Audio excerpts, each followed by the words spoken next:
There are 3 different kinds of glitches in video games. You've got the weird but funny glitches that give the game a little bit more personality. Think Borderlands 2 T-Pose or Dancing Skag, or even the Princess Tarantella glitch from Borderlands 3. There's also the stupid game-breaking glitches that are not fun for anybody and only serve to make the game harder, but we've already talked about those. The 3rd type of glitches, however, are exploits. Exploits are glitches that can give the player the upper hand and make the game easier or quicker. There are quite a few of these exploits within Borderlands 3 that still work to this day. Hey Vault Hunters, I'm Constant Canadian, and these are the best exploits that still work in Borderlands 3. If you enjoyed the video or found it helpful, be sure to leave a like and subscribe as it really helps out the channel. And if you really enjoyed it, consider joining the membership program. 99 cents a month gets you a shout out at the end of my videos, as well as these cute emotes and awesome sub badges. And for $4.99 a month, you get all that plus access to most of my videos a day early. Starting off with the oldest and quite possibly most well-known exploit, the photo mode glitch. Photo mode is an amazing addition to Borderlands 3, giving players who've hungered for better screenshot capabilities what they've wanted for so long. Photo mode has gained a lot of praise from the player base for its plethora of different effects, options, and filters. And while the average player doesn't really care about that, what they will care about is its glitch. While in photo mode, you can look at any interactable object, be it a chest, button, or switch, and then when leaving photo mode, you can spam the interact key and actually interact with that object regardless of how far away you really are. This has all sorts of uses. It can let you get loot that fell out of bounds without relying on the lost loot machine, but more importantly, it can let you get to certain areas a little bit earlier than you're supposed to. The earliest example of this is the red chest in the dump truck tower.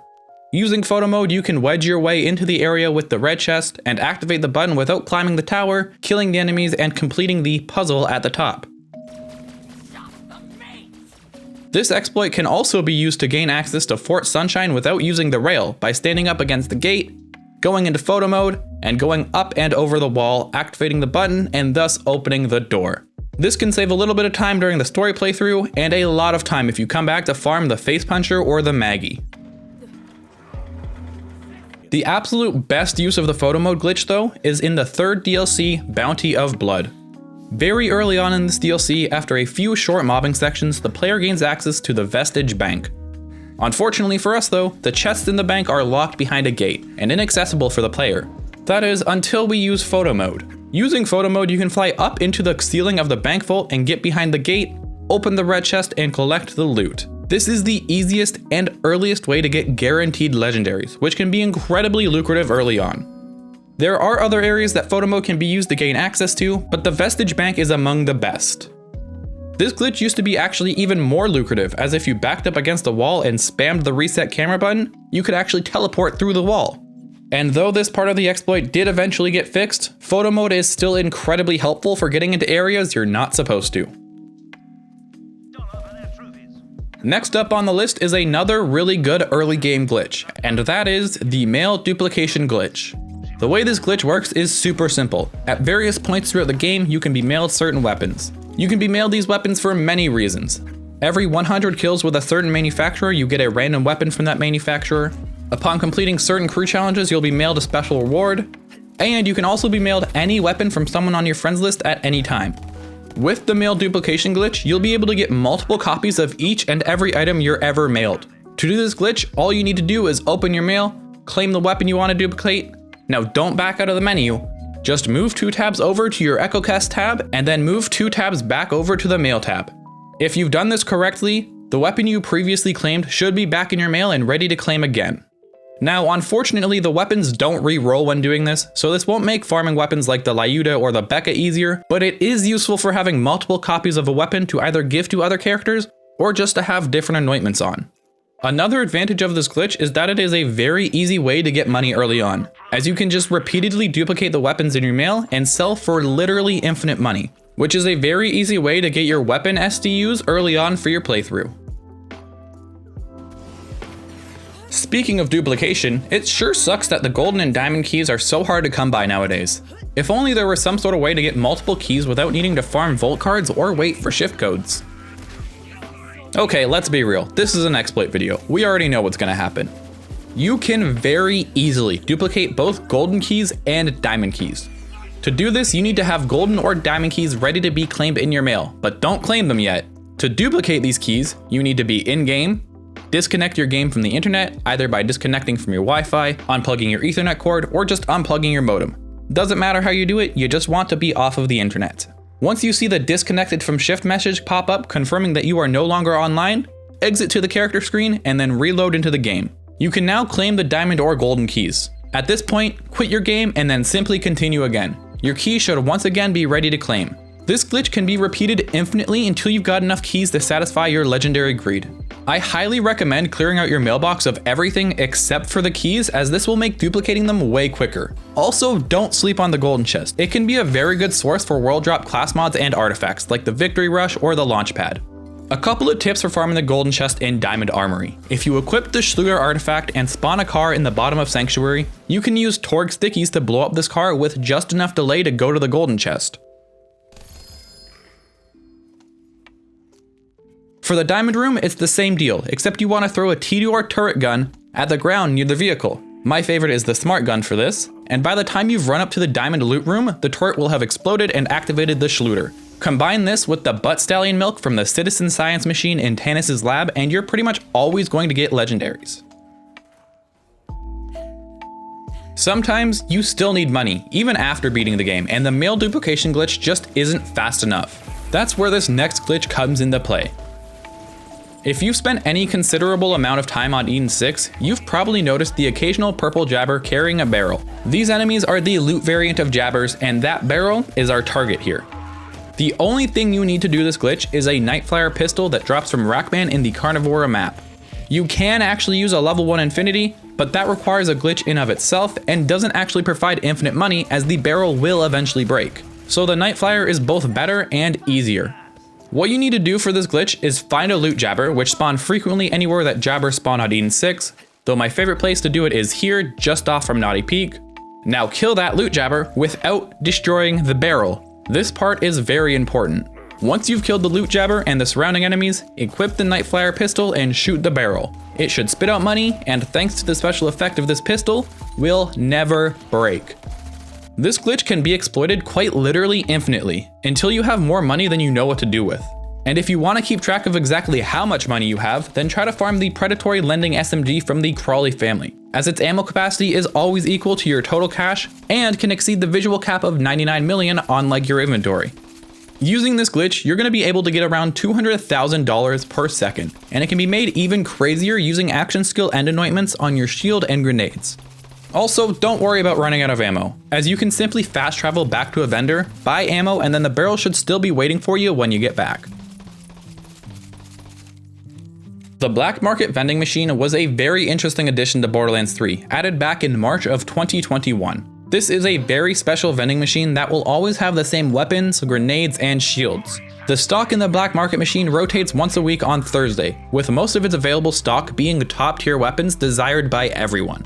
There is one unfortunate catch to this vending machine though. You can only use it once per 30 minutes.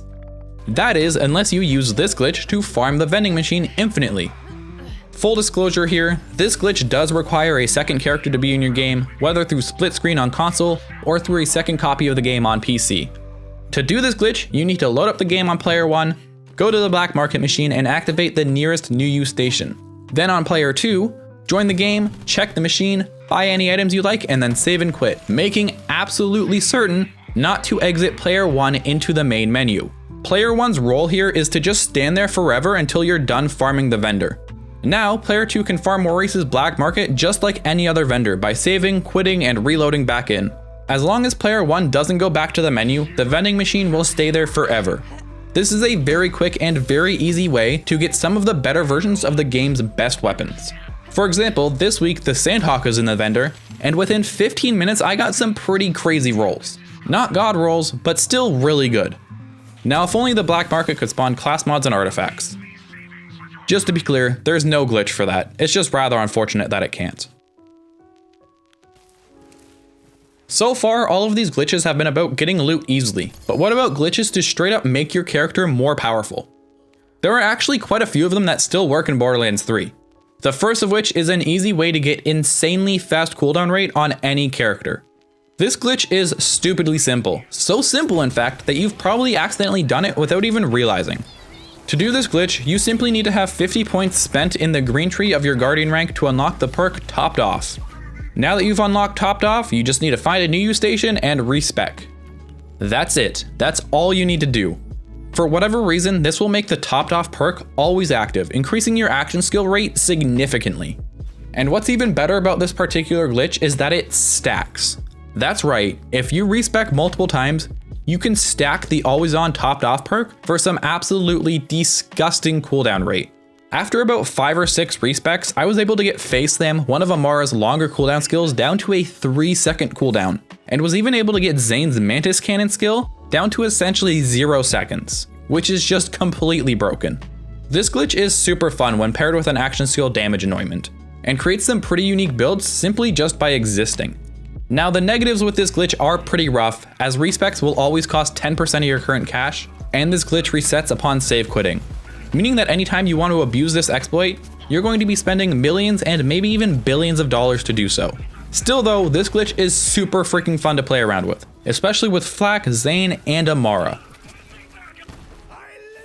So now that you've gotten your action skill cooldown to less than 5 seconds, how can we take this damage even further? With the Toboggan artifact. This artifact increases slide speed by 100%, and upon sliding creates a shield around the player, reducing incoming damage by 50%. The player can choose, however, to shoot, consuming the shield and giving that shot 100% amp damage. The Toboggan is an absolute favorite of Zane mains everywhere, but with a little glitching, it can become the favorite of every Vault Hunter. This glitch will allow you to permanently have this 100% amp damage active. Simply by sliding and then fast traveling while the shield is still active, the Toboggan shield's amp damage becomes permanent, granting every single shot 100% bonus amp damage. Now there is one caveat here. If you slide again or unequip the artifact, this glitch breaks. So you're really sacrificing movement speed for damage here. This also means that there are certain places you cannot bring this glitch, like the Seer or Hemovorus, as you need to slide to get into their arenas. However, if you're playing on Moves, you can actually do this glitch anywhere by sliding to activate the shield and then jumping an Iron Bear, meaning you can do this glitch literally anywhere, even the Seer fight. This glitch is one of the easiest ways to just get free damage, and it's made even better by the fact that amp damage is at the end of the damage formula by itself, making this glitch even more lucrative. Man, that Toboggan glitch sounds super amazing, right? If only there were another glitch that grants even more damage and can actually be used passively by anybody in any location. Oh wait a minute, there is! The Revolter is a shield that absolutely took the game by storm, making the player shock enraged for 15 seconds upon shield depletion, increasing fire rate by 50% and granting a bonus 200% shock damage to any damage dealt by the player. This effect is by far the most powerful shield effect in the game, rivaled only by the Stinger and Infernal Wish. However, unlike with those other two shields, you can have the Revolter active permanently without it even being in your player's shield slot. To do this glitch, simply activate the Revolter shield to shock and rage the player. Once the visual effect showing the shield has been activated comes up on your screen, drop the shield. Now once that shock effect has faded, you now need to put on a shield that isn't the Revolter into your shield slot, and then pick up the Revolter. And that's all you need to do. This will give you the permanent 200% shock damage from the Revolter, making your damage absolutely insane with little to no effort. The best part is that this glitch only breaks if you put the Revolter back on or save quit, meaning you can use it anywhere. Yes, even in arms race. That is quite possibly one of the best use cases for this glitch, as you can keep it even in arms race without the shield even being in your inventory, making arms race trivial at worst, which for people like me who really dislike arms race is a godsend. So there you have it, 8 insanely powerful glitches that haven't been and will most likely never be patched by Gearbox. If there's any other powerful glitches you think I've missed on this list, let me know in the comments down below. Thank you all so much for watching, have a fantastic day.